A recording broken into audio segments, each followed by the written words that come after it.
My name is Randy Dodge, and I'm going to just put it right out there at the beginning. I have same-sex attraction. I am attracted to men. And as I look back on my life, I can see the building blocks that made the foundation of my same-sex attraction. My mother was, in the days, late 50s, early 60s, they labeled her as manic depressant. She was a very depressed, very angry woman. So I was a recipient of her anger by her physical abuse. When I was at the age of 3, my father began sexually abusing me. And I remember the nights when he would come into my bedroom, I would disassociate. So again, here's a stepping stone of creating some sexual attractions to other men was my sexual abuse. Now, I have to smile at this part of my young life because I lived in a neighborhood with all girls. There was my older brother, and we were 14 months apart, so we were very close together. There were no boys to play with, so there were 3 girls who lived in my neighborhood. They were a couple years older than me. So they were the ones who introduced me to the feminine.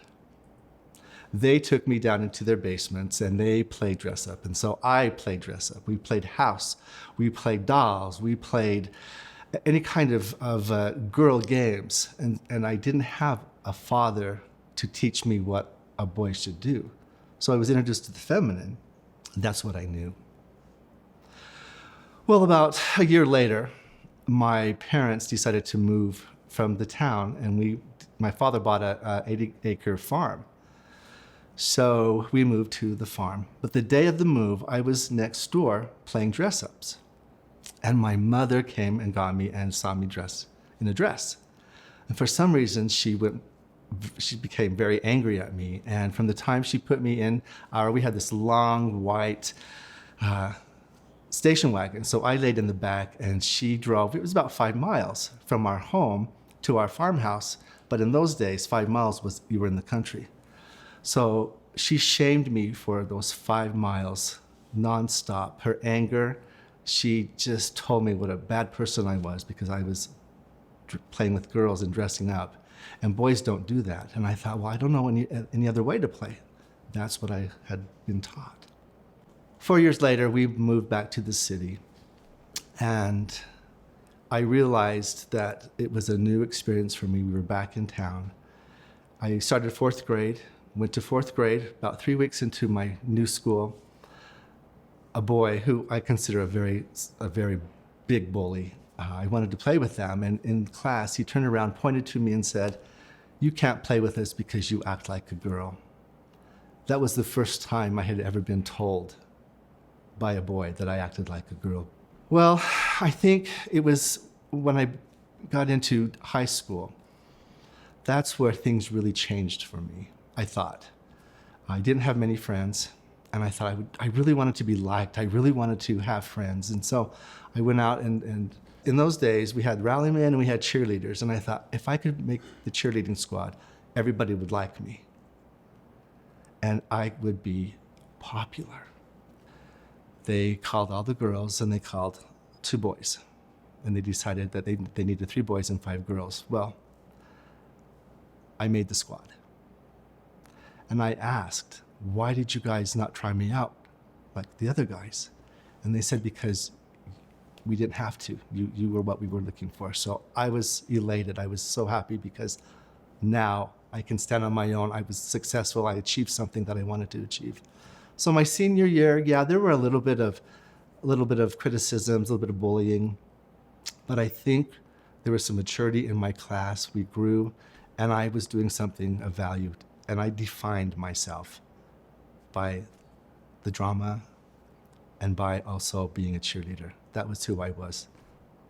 I had a great time. Well, after high school, all of that disappeared, and I was left alone again, and with the dysfunction in my family. My father, in his way, he continued to abuse me by groping me, by walking naked in front of me to go to the shower, things like this that were still inappropriate for a father to do. That affected me, and to this day, I don't have a real close relationship with my father, and that's okay. I ran away from this home by going on a mission. So I thought, yeah, I'll go on a mission and get away from this environment. My mission was a success. I loved my mission. It was hard. I had a lot of issues from my own home that I brought with me. After my mission, very successful, I came home, went to college. I dated a little bit here and there.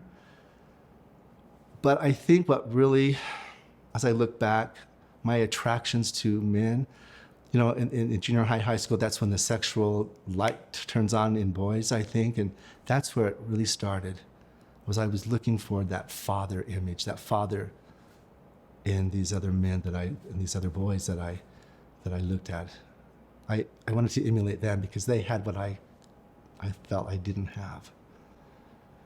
So in college, I dated a little here and there. I was too scared to date. I had too much dysfunction in my own life. And I moved out, got a job working for the Utah School for the Deaf and Blind. I was able to live on my own and go to school full time. And I sang in two groups, and that's where I met my former wife, was through a double date. But back in those days, I stuffed my sexuality, my sexual orientation so deep because there was nothing for men at that time. And so I was alone, and I just stuffed it, and I thought if I got married, it would go away. Didn't tell her. I didn't say anything. We married, and I thought we had a really good 23 years of marriage. I chose to be a father. I chose to be a husband, and I chose to be the best I could. I was not going to bring what I grew up with into my own marriage and into my own family. We were blessed to have two beautiful daughters. They are my biggest allies. Marriage was hard. Marriage was good. Again, I stuffed that. And about 35, 40 years old, things started happening to me, and I needed to get help. Therapy, because my abuse was coming up. It was affecting my family. It was affecting my marriage. So I started going to therapy. And the first thing my therapist said was, do not tell your wife right now that you have these attractions to men. It will destroy your marriage. Let's get you healed. Let's get you on the right road. And then let's present it to your wife. So I was able to work on my abuse, my sexual abuse with my father. I was given tools to deal with my sexual orientation, my anger. I was able to unlock the door and feel again what it was like. So finally, it came to a point where I had to tell my wife. I had to be authentic. I had to stop pretending, and I had to be real with me. So I wrote her a letter, and I told her of my attractions to men. Now, I got married not to get divorced. This was not premeditated. I had no idea I would ever be divorced. So when I came out to my sweet wife, we spoke about it. It was very difficult for her. I understand that. So after a lot of talking, we did go to counseling. And after some prayer and deep discussion, we decided to divorce. I attended another man's weekend, the Mankind Project, where men go, all kinds of men throughout. It's not just men who deal with same-sex attraction, but it's every other man, and it's a man's work, man's weekend. There I learned to be more authentic.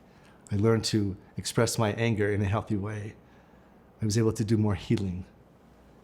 And I was also able to tell my story and connect with other men who had empathy for me. And as I did that, and as I do that to this day, this shame that I felt disappears, and I'm able to accept who I am. I'm able to move forward in my life. I have made a decision not to remarry. I'm going to stay celibate and single because I don't want to bring this into another marriage. I'm still healing. I'm still working through all my pain.